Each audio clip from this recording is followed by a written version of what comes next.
what's up guys? Welcome to my channel. Today I wanted to go over something that is essential to your plant health and beauty. It's going over light. Like what kind of light, what is light, how much light, what does that mean? And I'm gonna actually show you in my house like what I would consider low light, medium high, you know, all the combinations and such. I'm actually gonna show you what I think that looks like in my house. I have a south-facing home, so all my windows are south-facing, so I can't exactly show you every single, you know, direction that we're facing, but I wanted to at least show you an idea of what that light can look like, because when they say bright light, they mean bright light, like real bright. Anyway, let's just get into it. All right, so the first kind of light is low light. So I have what I would consider low light in my bathroom, and that's where I have my spider plant hanging up, and it's just kind of,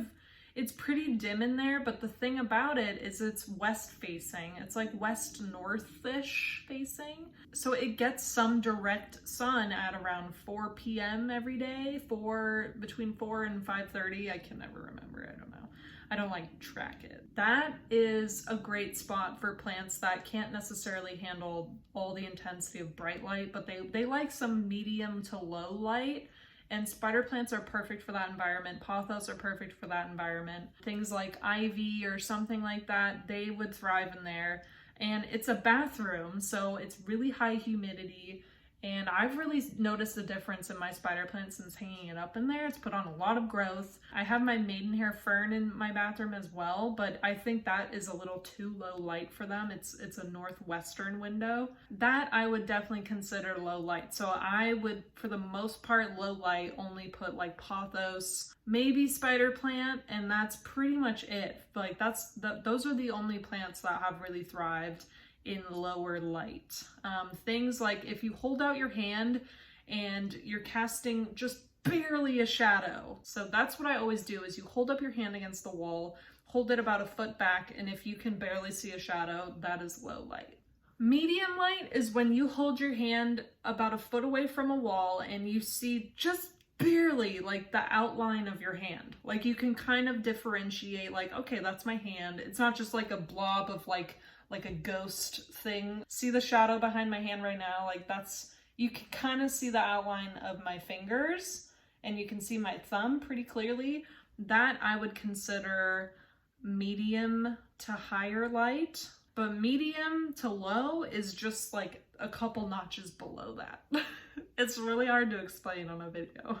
And the best plants that I found for medium light are things, again, like pothos, my dracenia, my corn plant, and my syngonium, my arrowhead plant. Those have all done like famously. So they are about 7 to 10 feet back from my south facing window.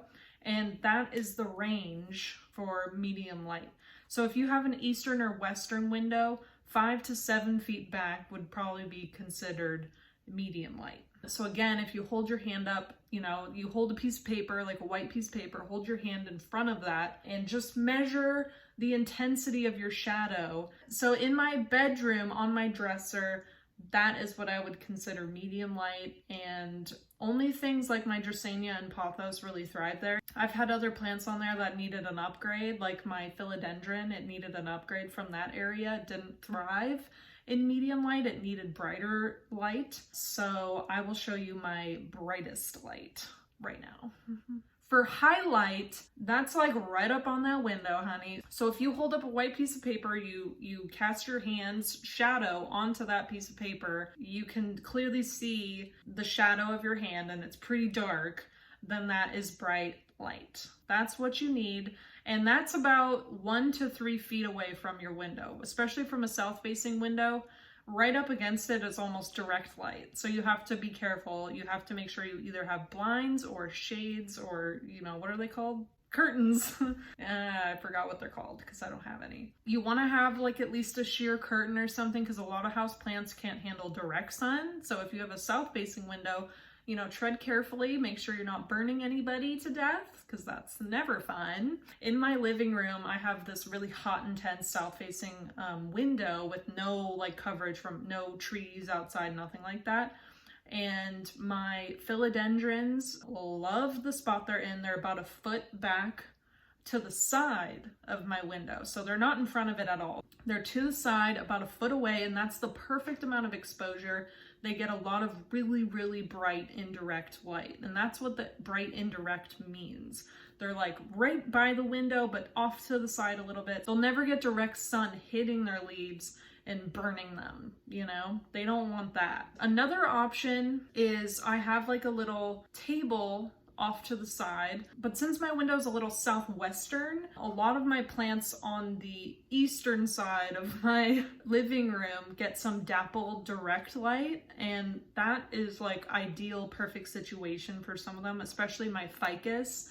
My ficus, both my ficuses love a little dappled direct sunlight. That's like ideal for them. And then I have my little calico kitten right by the window as well, where she gets a little dappled sun, and she's a succulent. It's a girl, I don't know, but she gets a little dappled sun and she absolutely loves it. That I would consider bright and a little direct light. And then my whole table in front of my south facing window is bright light. So everybody on that table needs bright, bright, bright, bright light. The best plants for bright light I've learned are ficuses. Monsteras really benefit from having really bright indirect light. And then if the plant needs some direct sun, then you want to make sure it gets a dapple of direct sun. And some plants can handle direct light. You just need to train them to handle it. But eventually they can build up a tolerance and, you know, make their own little homemade sunscreen and handle that direct sun. But you just want to tread carefully and introduce them very slowly to direct light. I certainly do, but I just keep my blinds shielded for the most part, especially in the summer because it's so hot. But in the winter, I usually keep the blinds open, or I'll open the blinds up a lot so they get some direct light, because in the winter, light is not as intense, it's not as hot.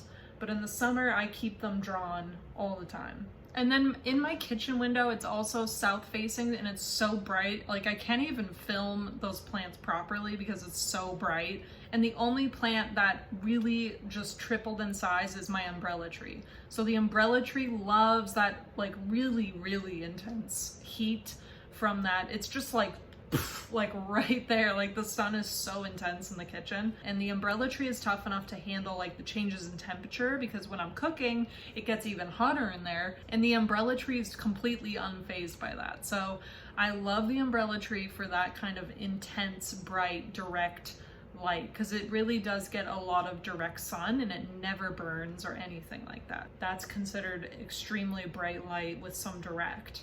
I'd say he's about 2 feet back from the window, and this is his favorite spot. Cats really like this level of exposure, just saying. Anyway, so those are the best types of light, and those are the best plants to put in those kind of exposures. So I hope this video was helpful, guys. Thank you for watching. Please subscribe if you haven't. Please like, please comment, and let me know what you want to see. And I will see you guys in the next one. Bye!